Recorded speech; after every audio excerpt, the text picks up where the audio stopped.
38,000 people were going to die in 5 days, and the man who could stop it had not been asked to. Captain James Whitford found out on a Thursday morning in November 1944 in a cold farmhouse outside Eindhoven, while the man he worked for was sitting in a conference room in Brussels arguing about supply routes. He almost did not open the envelope. It was addressed to the senior British liaison. That was Colonel Hargreaves. Hargreaves was gone. Whitford was the only British officer in the building that morning, so the courier handed it to him, got a signature, and left.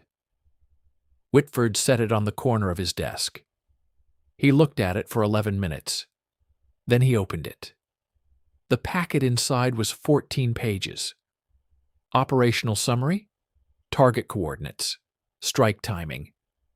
And on page 4, a single form that the American military used to document civilian presence in a target zone before approving a bombardment.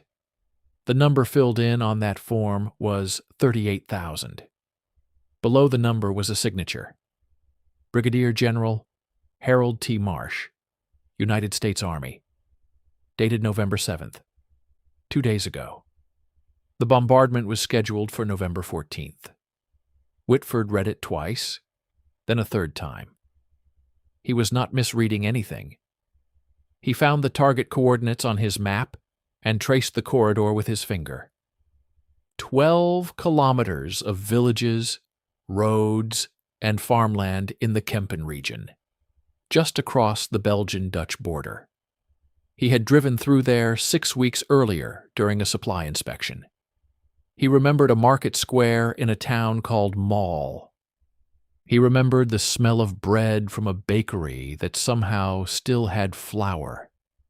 He remembered a woman standing in the middle of the square arguing loudly with a vegetable seller about the price of carrots, while artillery rumbled somewhere to the east. She did not look up at the sound. She just kept arguing. Because what else do you do when the war has been going on so long that artillery in the distance sounds like weather? That woman was inside the 12-kilometer corridor. So were 37,999 other people. Whitford went through every page of the packet, looking for the evacuation order. Every major strike on a populated zone was supposed to include a coordinated evacuation component, leaflet drops, civil affairs notifications, Red Cross coordination. It was not law. It was not always followed. But it was supposed to be there. It was not there. He went to the radio room and asked Corporal Davies casually whether any evacuation traffic had come through for the Kempen region in the past 2 weeks. Davies checked his logs. Nothing. Not a single message. Whitford went back to his desk and sat very still. 38,000 people, 5 days, no evacuation, and 2 governments, his own and the American one, had apparently looked at this situation and decided it was acceptable. He needed to know whether he was missing something, whether there was a separate channel, a classified component, something that changed what this looked like. He drafted a careful formal telegram to Hargreaves in Brussels. He described the packet. He noted the absence of an evacuation component. He asked for clarification on whether British command had reviewed the civilian figure on page 4. He marked it urgent and sent it at 11:40 in the morning. By 6 that evening, nothing had come back. He sent a follow-up. Nothing by midnight. The next morning, a staff officer in Brussels replied on Hargreaves's behalf. The colonel was in continuous sessions. All non-critical communications were being held. His telegram had been received and would be reviewed when schedules permitted. Non-critical. Whitford read that word and put the telegram down on the desk, very carefully. The way you put something down when your hands are not completely steady. He was a controlled man. He had spent 2 years in this war being the person who stayed calm when the generals on both sides were not. But in that moment, something inside him went very quiet in a way that felt nothing like calm. 38,000 people, non-critical. He sat at his desk for a long time without moving. He thought about Mall. He thought about the market square. He thought about the woman with the carrots, and whether she had children, and whether her children had names he would never know, and whether in 5 days the market square would be a crater. Then he stopped thinking about that and started thinking about what he could actually do. Because James Whitford was not a combat soldier. He could not stop a bombardment with a rifle. He could not fly to Brussels and physically force Hargreaves to read a telegram. He had no authority over American generals, and no standing to demand that a signed operation be canceled. What he had was paper. 2 years of working between 2 armies had given him something that most officers on either side did not have. He understood both systems from the inside. He knew which forms moved fast and which ones got buried. He knew which officers acted first and reported later. He knew the exact texture of military bureaucracy, all its shortcuts and blind spots and gaps. And he knew that the biggest gap of all was the space between 2 Allied commands, where nobody was completely sure whose responsibility anything was. He started pulling files. Every piece of available directive covering civilian movement in operational zones. He was looking for something specific. A door that was already open, a mechanism he could use without needing permission from the people who had already decided 38,000 lives were non-critical. He found it on the morning of November 11th. A civil affairs directive issued in October authorized British liaison units to coordinate emergency population movement in areas designated as active operational zones. It was a blanket order, written to cover situations where combat moved faster than planning. It had been used before, for small villages, a few hundred people at a time. Nobody had ever used it for a corridor this size. The directive did not specify a maximum population size. It did not require approval above the liaison level. It required documentation, coordination with local civil affairs officers, and a report filed within 72 hours. Whitford read every line of it 3 times. He read the footnotes. He read the reference clauses. He was looking for the wall, the sentence that would tell him he could not do what he was thinking. He did not find it. He understood what this meant. He also understood what using it would cost him. If he was wrong about any of his assumptions, if the evacuation existed somewhere he had not looked, if there was classified information that changed the picture entirely, he would be interfering with a joint Allied operation based on a document he had not even been the intended recipient of. That was not a career-ending mistake. That was a court-martial. And if he was right, and he did nothing, the woman in the market square would be dead in 4 days. He pulled out a clean sheet of paper. He wrote the date at the top, November 11th, 1944. He began drafting the first evacuation coordination request under the October directive. Addressed to the civil affairs officer for the Kempen region. Formal language, precise citations, his name, his rank, his liaison authority number at the bottom. He did not soften it. He did not hedge it. He stated that emergency population movement coordination was being initiated for the corridor and requested immediate response. He did not ask for permission. The directive did not require him to.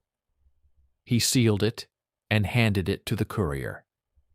Then he started writing the second one. Because one letter to one civil affairs officer was not going to move 38,000 people in 4 days. He needed to reach every mechanism available to him simultaneously. Civil affairs units, Red Cross regional coordinators, Dutch civil authorities, American logistics officers he had worked with before, men he knew would move first and ask questions later. He worked without stopping through the night of November 11th. By dawn, he had sent 11 separate coordination requests under his signature to 11 different offices across the region. He also sent a third message to Hargreaves in Brussels. Not a question this time, a notification. Emergency evacuation coordination for the Kempen corridor had been initiated under the October directive. Full report to follow within 72 hours. He pressed it into the courier's hand and watched the man walk out the door. Then he sat back in his chair and looked at the ceiling of that cold farmhouse for a long time. He was not calm. He was not confident. He did not know if this would work. He did not know if he had just saved 38,000 people or destroyed his own life for nothing. He would not know for 3 more days. What he knew was that the decision had been made, that there was no going back, that James Whitford, liaison officer, invisible man, translator of egos, had just written his name on 11 documents that were now moving through 2 armies simultaneously. Outside, the trucks kept rolling in both directions. The war kept going. Nobody in that building knew what had just happened. Nobody yet understood that a quiet man at a wooden desk had just placed himself directly between 2 Allied commands and 38,000 people they had forgotten to count as human. He picked up the next blank sheet of paper and kept writing. The first thing Whitford did on the morning of November 12th was find out that Colonel Hargreaves had known about the number on page 4 for 6 days. Not 5, 6. He found this out by accident, the way you find out the things that matter most. A signals clerk named Private Oates, who was filing overnight radio traffic, mentioned offhandedly that the Kempen operational summary had come through the British liaison channel on November 6th for routine acknowledgement. Whitford asked him to repeat that. Oates repeated it. November 6th. 1 day before General Marsh had signed the casualty assessment. The British High Command had seen the civilian figure, acknowledged receipt, and said nothing. Whitford sat with that information for a long time. He had spent the last 2 days telling himself that Hargreaves had not seen it, that this was a failure of communication, a gap in the process, the kind of mistake that happened in the fog of a war being run by too many people across too many time zones. He had been constructing a version of events in which the system had failed accidentally. It had not failed accidentally.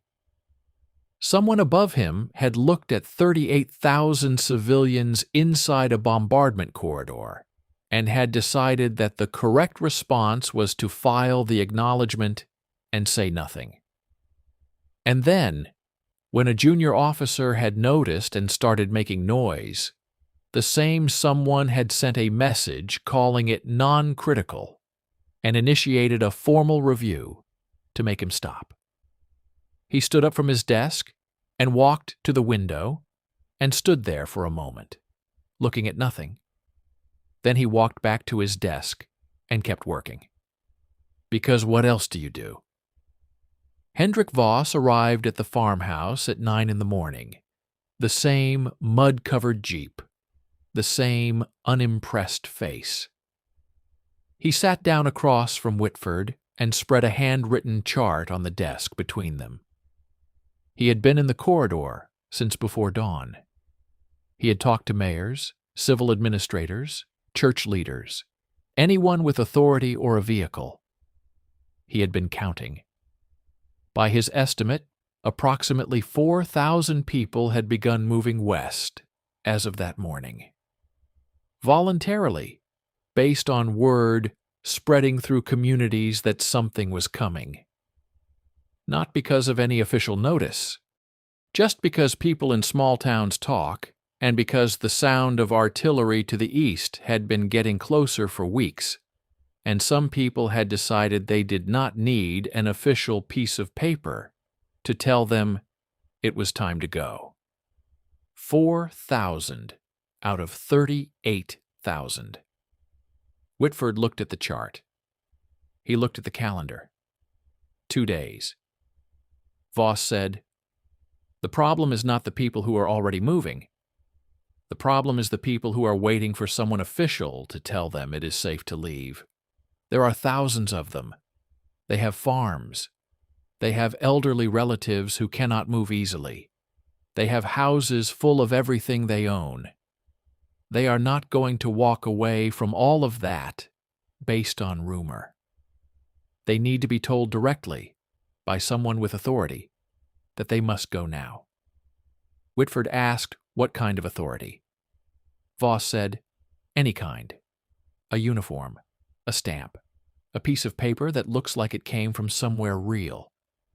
These people have been living under occupation and then liberation and then the chaos of an active front for 4 years. They know the difference between official and unofficial. They will move for official. They will wait for unofficial." Whitford thought about this. Then he did something that was either very clever or the specific action that would end his career. And in the moment, he could not fully tell which. He drafted an emergency civilian movement notice, formal letterhead, precise language. It cited the October Civil Affairs Directive, the operational situation in the corridor, and the necessity of immediate westward movement for all non-essential civilian population. It listed specific roads, specific receiving towns, specific timings. It looked exactly like what it was supposed to look like, an official British military notice of mandatory evacuation. At the bottom, he signed it. Captain James Whitford, British 21st Army Group Liaison, Authority Reference Number. He was a captain. Captains did not issue mandatory evacuation orders for 38,000 people. There was no world in which this was within his authority. The October directive gave him coordination capacity, not command authority. He knew this. He had known it since the moment he found the directive. He handed the draft to Voss and asked him how many copies he could produce and distribute in 12 hours. Voss read it. He looked up. He said, "You understand what this is." Whitford said he understood exactly what it was. Voss looked at him for a moment with the expression of a man recalculating something. Then he said he could get it to every civil administrator and church official in the corridor by nightfall if he had transport. Whitford gave him transport authorization on a form that technically covered supply movement. Voss took it without comment and left. The notice went out that afternoon. Whitford did not know exactly how many copies were made. He did not ask. What he knew was that by 4 in the afternoon, 2 separate civil affairs offices had called the farmhouse asking to confirm the notice was genuine. He confirmed it both times, clearly, using his authority reference number, not allowing any hesitation to enter his voice. By 6 in the evening, movement in the corridor had changed. It was not 4,000 anymore. Voss called in from Mall at 6:15. He said the main road west out of town was backed up with vehicles and carts and people on foot.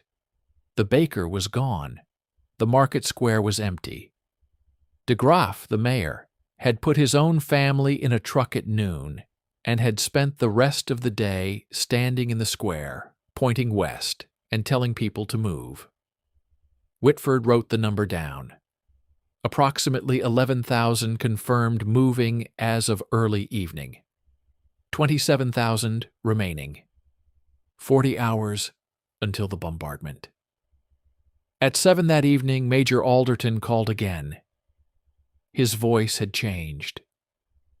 Whatever careful diplomatic distance he had been maintaining in the previous calls was gone. He said that Hargreaves had been pulled out of the Brussels summit early. He said the colonel was returning to Nijmegen tonight. He said that Whitford's evacuation notice, the one with his signature on it, had reached an American civil affairs desk and had been forwarded to American headquarters, where it had caused what Alderton described as a significant problem. Whitford asked, "What kind of significant problem?" Alderton said, "The kind where an American general is asking why a British captain is issuing mandatory evacuation orders in an active operational zone without authorization from either command. The kind where the word court-martial has been used in the same sentence as your name." Whitford said, "How many people are moving in the corridor right now?" Alderton paused. He said that was not the point. Whitford said, "It is exactly the point. How many people are moving?" Alderton did not answer. The line went quiet for a moment. Then he said quietly that Whitford should be very careful tonight. He said it in a way that sounded less like a warning from a superior, and more like something a person says when they are not allowed to say what they actually mean. Whitford thanked him and ended the call. He sat at his desk and pressed both hands flat on the surface. Court-martial. The word sat in the room with him like a physical object. He turned it over. He looked at it from different angles. He thought about what it would mean in practical terms. Removal from post. Formal charges. A process that would take weeks or months and would make public everything that was in that original packet, including the signature on page 4, including the fact that British High Command had acknowledged receipt on November 6th. He thought about that last part for a while. A court-martial of a junior officer for running an unauthorized evacuation would require explaining why the evacuation was unauthorized, which would require explaining that the bombardment had been approved, with 38,000 civilians documented in the target zone and no evacuation planned, which would require putting that information in official court documents, which nobody who had signed anything in the past 2 weeks would want anywhere near an official document. He picked up a pen and wrote a single line on a notepad. "They will not court-martial me. It would cost them more than it would cost me." He looked at it for a moment. Then he wrote underneath it, "Probably." He almost laughed. In 30 hours of no sleep and 2 days of controlled panic, that single word was the closest thing to dark humor he had managed. He tore the paper off the notepad and put it in his pocket for reasons he could not entirely explain. He called Voss. He called Sister Berger. He called de Graaf. He called Rennick. Rennick's trucks had made 3 runs through the corridor already. He reported it in his characteristic way, which was to state facts without editorializing.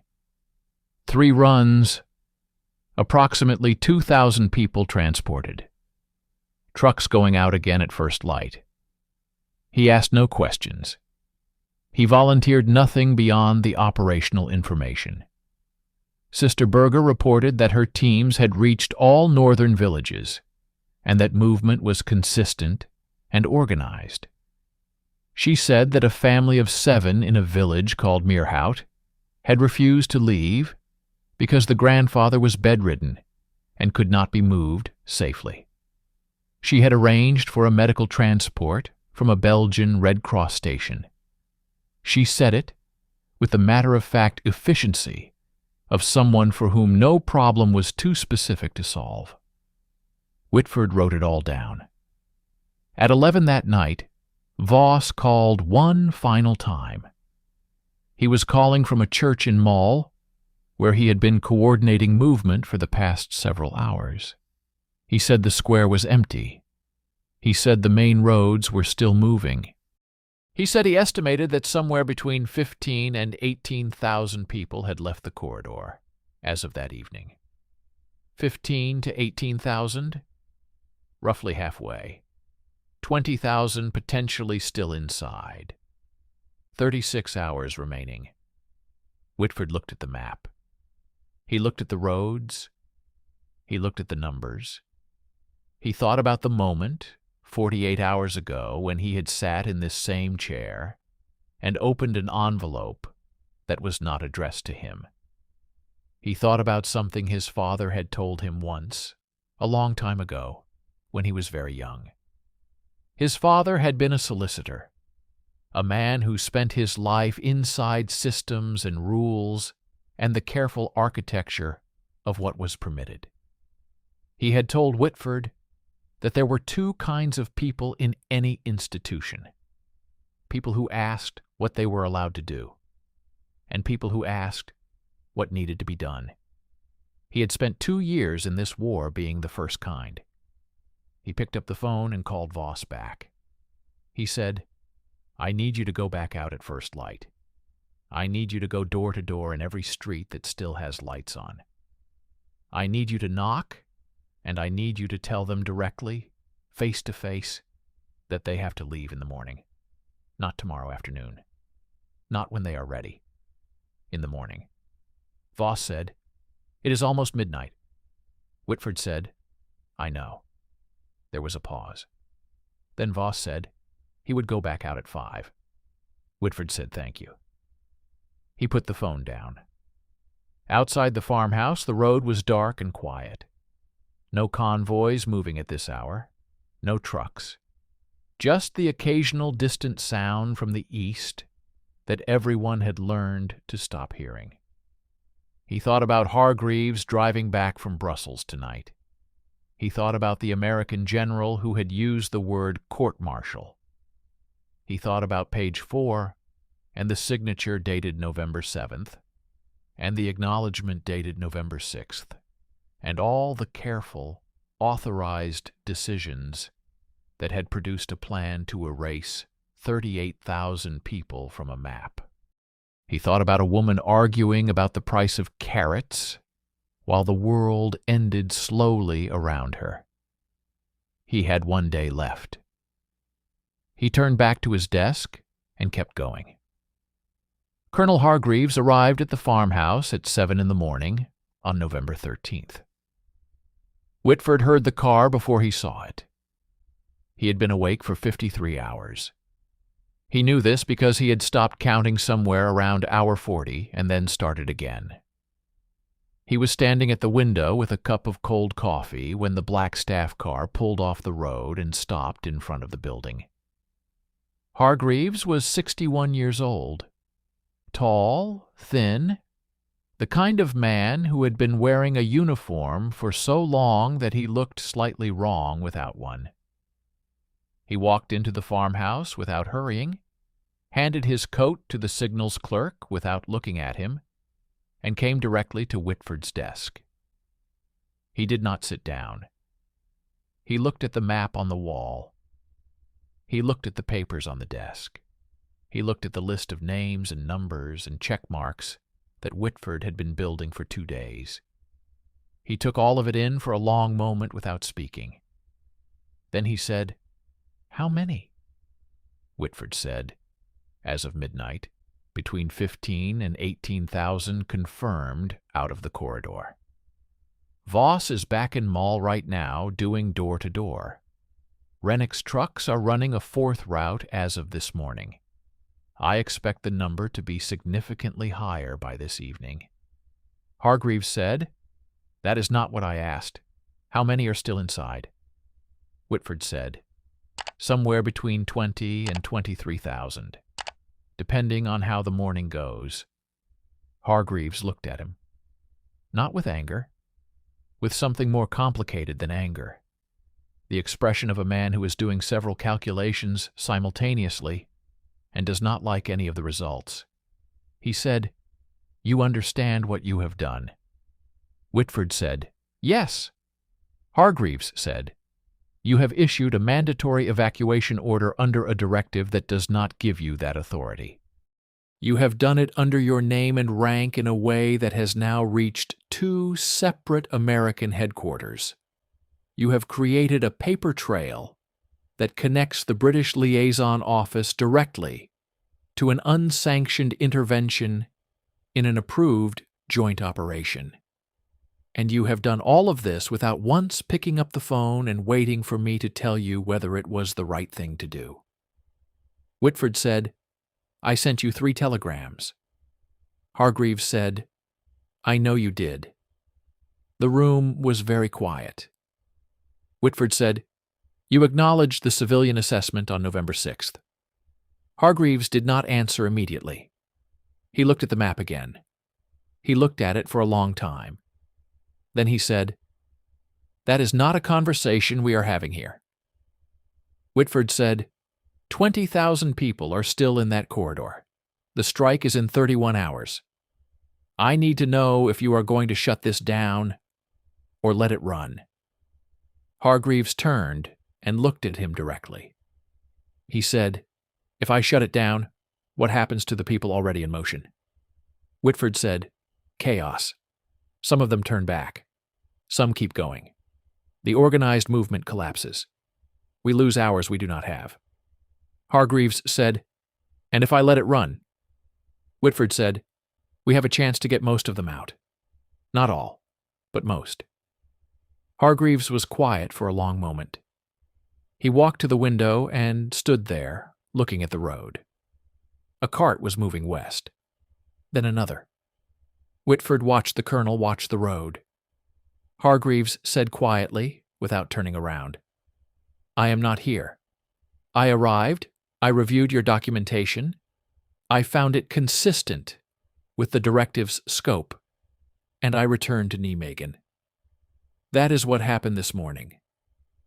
Whitford understood immediately. Hargreaves was not approving what he had done. He was not sanctioning it, not defending it, not putting his name anywhere near it. He was simply choosing not to be the man who stopped it. There was a difference. It was not a large difference, but it was enough. Whitford said, "Understood." Hargreaves picked up his coat from the clerk's desk on his way out. He did not look back. The car pulled away, and the road was quiet again. Whitford sat down. He realized his hands were not steady. He pressed them flat on the desk and breathed slowly until they were. Then he picked up the phone and called Voss. Voss reported from Mall at 8:30. He had been going door to door since 5 in the morning. He said the response was different now than it had been the day before. Yesterday people had needed convincing. Today, they were ready. Word had spread overnight in the way that word spreads in small towns when the situation is serious enough. People had seen their neighbors leave. They had seen the trucks. They had seen Voss himself in the streets since before dawn. They understood that this was not a rumor. He said the main road was backed up for 2 kilometers. Whitford closed his eyes for 1 second. Then he opened them and kept working. At 10 in the morning, the second problem arrived. An American military police unit had been dispatched to the northern entry point of the corridor to verify the evacuation authority. Someone at American headquarters had finally connected the unauthorized notice to the operational schedule and had sent MPs to assess the situation on the ground. They were not there to stop the evacuation. They were there to determine whether it was real. The MP sergeant, a man named Torres, called the farmhouse directly. He said he was looking at approximately 3,000 civilians moving west on the main road, and he needed to speak to whoever was running this operation. Whitford said, "You are speaking to him." Torres said, "And your authority for this movement is what exactly?" Whitford gave him the directive reference number. He read out the relevant clause from memory. He used the precise formal language that made things sound completely routine. He answered every question Torres asked without hesitation and without defensiveness, in the tone of a man who is mildly surprised that anyone would question something so clearly documented. Torres said he would need to verify with his headquarters. Whitford said, "Of course. While you do that, the movement continues. People are already on the roads. Stopping them now creates a safety situation." There was a pause. Torres said he understood. He said the movement could continue pending verification. Whitford said thank you and ended the call. He sat back and exhaled. He had just convinced an American military police sergeant to allow an evacuation that 2 generals and 1 colonel considered unauthorized by speaking with enough confidence that the sergeant had decided the paperwork was someone else's problem. This was, in its way, the most purely British thing he had done in the entire operation. He almost smiled. By noon, on November 13th, the numbers had shifted dramatically. Voss called in at 12:30. His estimate, based on what he was seeing on the roads and what civil administrators across the corridor were reporting, was that approximately 28,000 people had now left or were actively in the process of leaving. The southern villages, Balin and Dessel, which had been the most difficult to reach, were showing strong movement following the door-to-door effort. 28,000 out. 10,000 potentially remaining. 19 hours until the bombardment. 10,000 people in 19 hours was theoretically possible. It required everything to keep working. It required no new problems. It required the MP verification to come back clean, the trucks to keep running, Voss to keep moving, Sister Berger's teams to hold. At 1 in the afternoon, the new problem arrived. As problems always do, it arrived from a direction he had not been watching. A message came through from Rennick in Hasselt.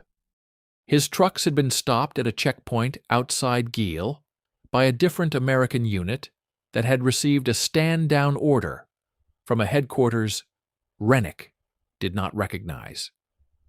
The order cited the ongoing review of unauthorized liaison activity in the Kempen corridor. Rennick's trucks were sitting on the side of the road. He had 600 people in those trucks. He needed the checkpoint cleared in the next 30 minutes, or the run would miss its window. Whitford looked at the phone. He thought for exactly 4 seconds. Then he called the one number he had been saving. Major Carl Rennick had given him 2 things when he agreed to help: transport and 1 favor unspecified to be used once. Whitford had not used it yet. But Rennick was the one whose trucks were stopped, so the favor was not Rennick's to give. The number Whitford called was a Colonel Bridger at American Logistics Command in Eindhoven. He had met Bridger once, at a coordination meeting in October. He had done Bridger a small service then, the kind of quiet administrative correction that nobody thanks you for publicly, but that people remember. He had been hoping not to need to remind Bridger of it. He reminded Bridger of it. He explained the situation in 60 seconds. 600 civilians in trucks. A checkpoint with a stand-down order. 19 hours. He did not ask Bridger to authorize the evacuation. He asked him to authorize the trucks to pass the checkpoint on logistical grounds. A much smaller thing. A thing that required no official position on anything larger. Bridger was quiet for a moment. Then he said he would make a call. The checkpoint cleared 20 minutes later. Rennick's trucks moved. At 4 in the afternoon, Whitford received the call he had been expecting since Hargreaves left that morning. It was not Alderton this time.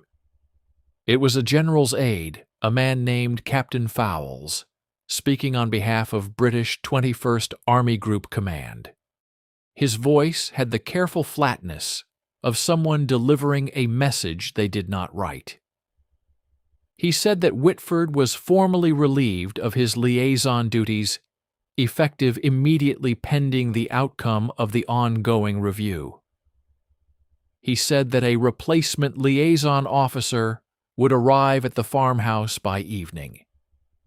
He said that Whitford was to prepare a full handover of all active communications and operational documentation.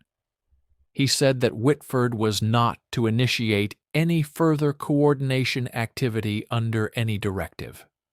Whitford said, "What is the current status of the November 14th operation?" Fowles said that was not information he was authorized to share. Whitford said, "Is there any intention to delay or cancel the strike based on the current evacuation activity in the corridor?" Fowles said again that was not information he was authorized to share. Whitford said, "Understood. I will prepare the handover documentation." He put the phone down. He had been relieved. He was no longer a liaison officer. He had no authority, no active role, no legitimate standing to make another phone call or send another letter or issue another coordination request. He looked at the clock. 17 hours until the bombardment. He looked at the map. He did not know the current number. He had not heard from Voss in 3 hours. He picked up the phone and called Voss anyway. Voss answered on the second ring. He was standing on the main road outside Mall. He said the town was empty. He said the square was empty. He said that as far as he could determine, the corridor was approaching clear in the central and northern sections. The south was still uncertain. There were farms, isolated properties, elderly residents who had not been reached. He said, "I need more time." Whitford said, "You have 17 hours." Voss said, "Then I need to keep moving." Whitford said, "Then keep moving." He put the phone down. He was relieved of duty. He had been told to stop. He had just told a Dutch civil affairs officer to continue an operation he was no longer authorized to run. He had done it in 4 words, and he had not hesitated for a single second. He stood up from the desk and looked around the farmhouse. The radio operators were watching him. Corporal Davies, who had checked the evacuation traffic logs 3 days ago and started all of this, was looking at him from across the room with an expression Whitford could not quite read. He picked up his coat. He looked at the map one final time. 12 kilometers of corridor. 38,000 names. 17 hours. He walked out of the farmhouse and got into the nearest available vehicle. He was going to the corridor himself. He drove into the corridor at 4:47 in the afternoon on November 13th. The road west out of Mall was still moving. Carts, trucks, people on foot, carrying whatever they had decided was worth carrying. A man with a grandfather clock strapped to his back. A woman pushing a wheelbarrow with a cat sitting on top of a pile of blankets, completely still, as if it had accepted the situation. A boy of about 8 walking next to a bicycle that was too large for him, holding the handlebars with both hands, steering it carefully around the ruts in the road. Whitford pulled over and stopped. He looked at the boy for a moment. The boy did not look back. He was concentrating on the bicycle. Wherever his family was, they were trusting him to bring the bicycle. That was his job right now. Bring the bicycle west. He was doing it with total seriousness. Whitford pulled back onto the road and drove east against the flow. He found Voss in a village called Westerlo, standing in the middle of a farmyard, talking to an elderly couple who had not left. The man was in his 70s, heavy, slow-moving. The woman was smaller, standing very straight, holding a bag that was already packed. She had been ready to leave for hours. Her husband had refused. He had a farm. He had animals. He had been on this land for 50 years, and he was not leaving it, because a piece of paper said he should. Voss was not arguing with him. He was standing in the farmyard and talking to him the way you talk to someone when you understand that argument will not work. Quietly, directly, looking at him. Whitford stood at the edge of the yard and listened. Voss said, "I understand this is your land. I understand you have been here longer than this war has existed. I am not asking you to leave forever. I am asking you to leave tonight, just tonight, because tomorrow morning this area will not be safe, and I cannot come back for you after tonight." The old man looked at him. He looked at his wife. He looked at the farm behind him. He said, "Who are you to tell me this?" Voss said, "I am nobody. I am a civil affairs officer from Utrecht who has been awake for 2 days. But I am telling you the truth, and I think you know that." The old man was quiet for a long moment. Then he said something to his wife in Flemish. She answered him. He nodded once, slowly. He picked up a bag from the step of the farmhouse. He walked to the road without looking back. His wife looked at Voss and said thank you. Then she followed her husband. Voss watched them go. Then he turned and saw Whitford standing at the edge of the yard. He said, "You were relieved of duty." Whitford said, "Yes." Voss said, "And you came anyway?" Whitford said, "How many are left?" Voss looked at him for a moment, with the same expression he had used on the first morning, the expression of a man recalculating something. Then he pulled out his chart. He said his best estimate was somewhere between 4,000 and 6,000 still in the corridor, concentrated in the southern farms and 3 specific streets in Balen that the door-to-door teams had not fully covered. 4,000 to 6,000. 15 hours. They split the work. Voss took the southern farms. Whitford took Balen. He drove into Balen at 6 in the evening. The town was quieter than Mall had been. Not empty. There were lights in windows, smoke from chimneys, the specific quietness of people who have heard something is happening, but have decided to wait and see. Whitford parked the car and walked into the first street on his list. He knocked on the first door. A woman in her 40s opened it. He explained the situation in the clearest language he had. He told her the bombardment was scheduled for the following morning. He told her she needed to leave tonight. He told her the roads west were open and moving and that there were receiving stations in the towns beyond the corridor. She asked him if he was British. He said yes. She asked him if he had papers. He showed her the evacuation notice with his signature. She looked at it. She looked at him. Then she called back into the house, and a man appeared behind her, and 2 children behind him. And she said, "How long do we have to pack?" He said, 30 minutes. She nodded and closed the door. He went to the next house. He did this for 4 hours. Door after door after door. Some people opened immediately and were already half-packed. Some people argued. One man told him to leave his property and reached for something behind the door, and Whitford stood his ground and said calmly that he could do whatever he wanted, but his children were going to die in the morning if they stayed. And the man stood there for a long moment, and then put whatever he had reached for back, and told his children to get their coats. At one house, nobody answered. He knocked 3 times. He tried the handle. It was unlocked. He went inside.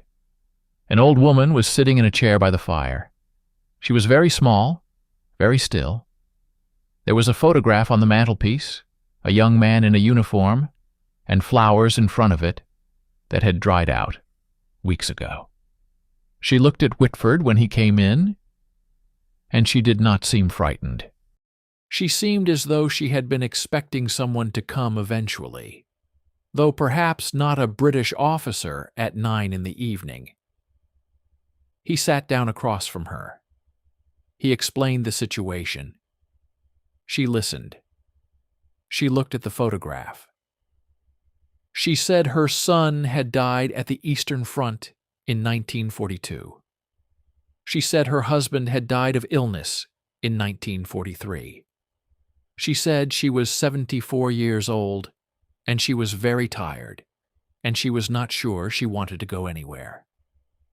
Whitford sat with her for a moment in the quiet of the room.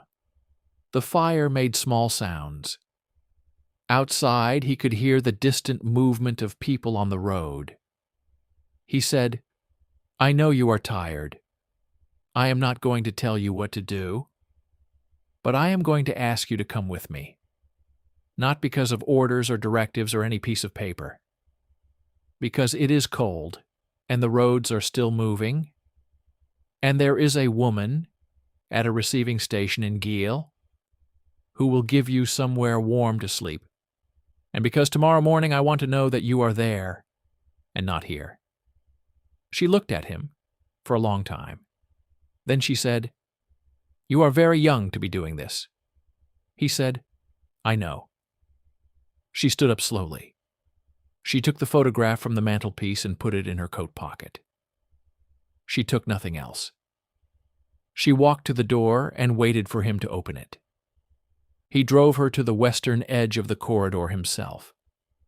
He watched her walk into the receiving station. She did not look back. He sat in the car for 2 minutes, just 2 minutes. His hands on the wheel, his eyes on the door she had walked through. Then he drove back into Balin. At midnight, Voss called him. He was at the southern edge of the corridor. He said the farms were clear. He said he had personally checked every property on his list. He said there were almost certainly people he had not found, isolated farms, people who had refused and refused and refused. He said he did not know the exact number. Whitford said, "What is your best estimate of remaining?" Voss said, "I think we got them. I think most of them are out. But I cannot give you a clean number. I cannot tell you it is 0. Whitford said, "Nobody can ever tell you it is 0. Voss was quiet for a moment. Then he said, "You should go. You should be nowhere near this corridor when the sun comes up." Whitford knew he was right. He drove west.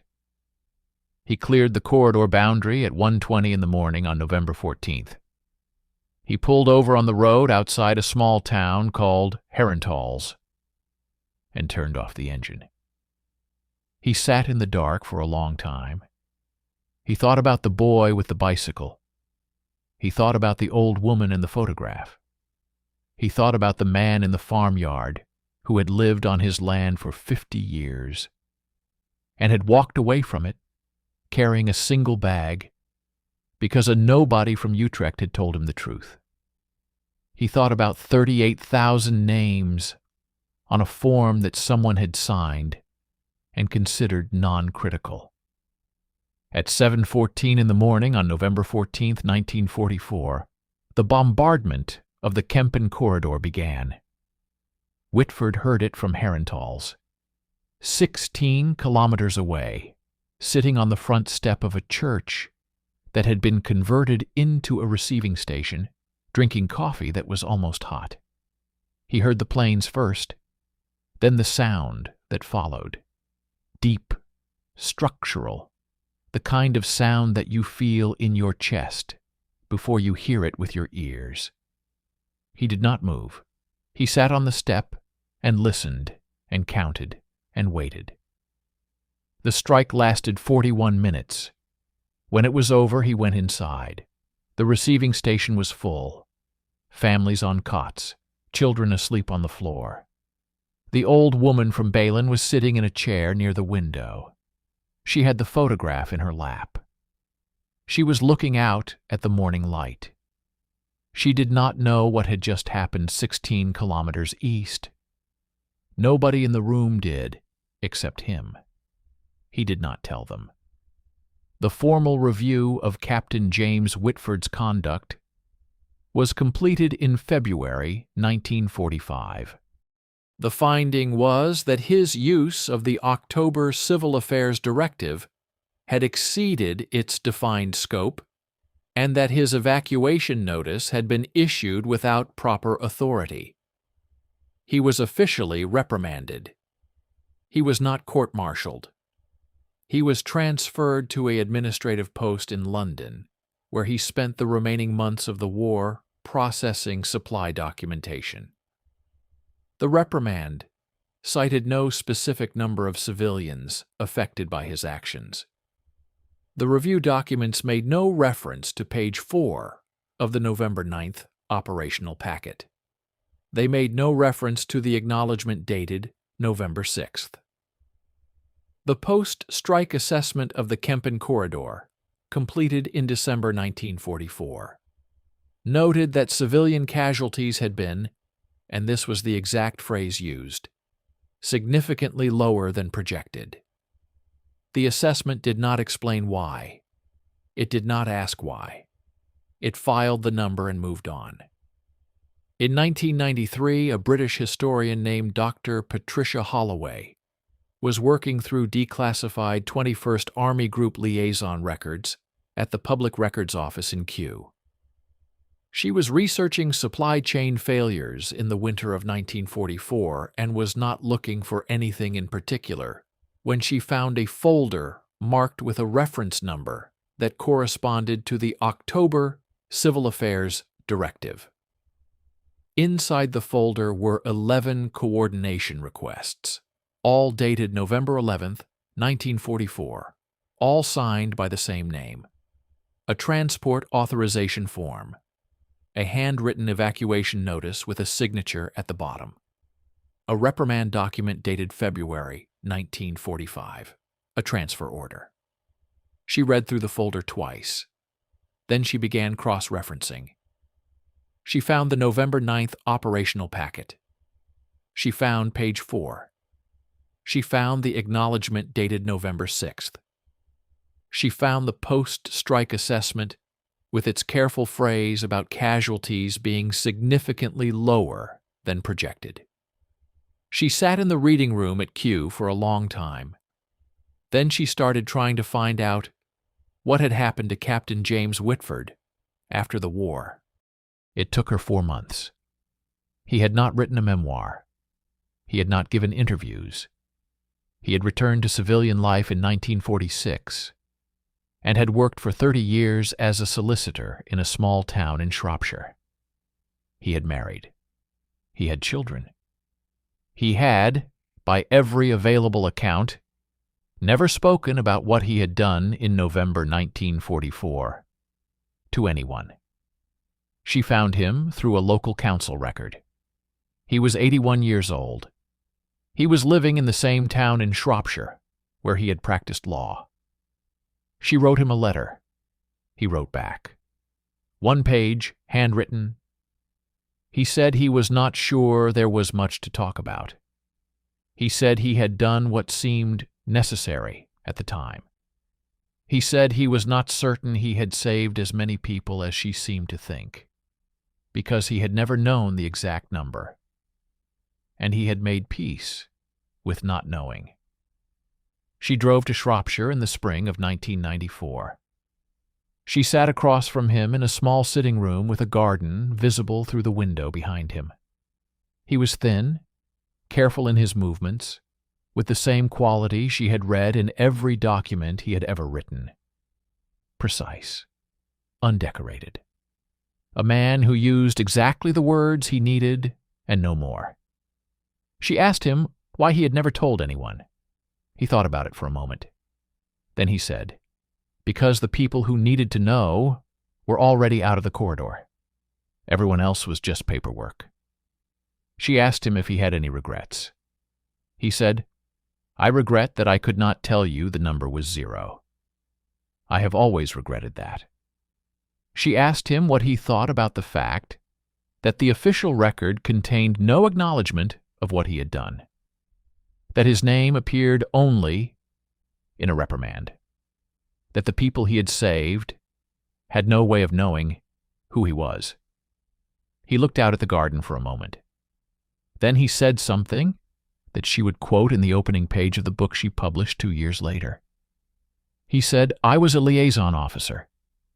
My job was to make things work between people who were not talking to each other. I did my job. The fact that it needed doing was not something I deserved credit for. It was something someone should have been angry about. He died in 2001 at the age of 88. His obituary in the local Shropshire paper described him as a retired solicitor and former Army officer. It mentioned his wife, his children, his grandchildren. It mentioned that he had been active in the local community for decades.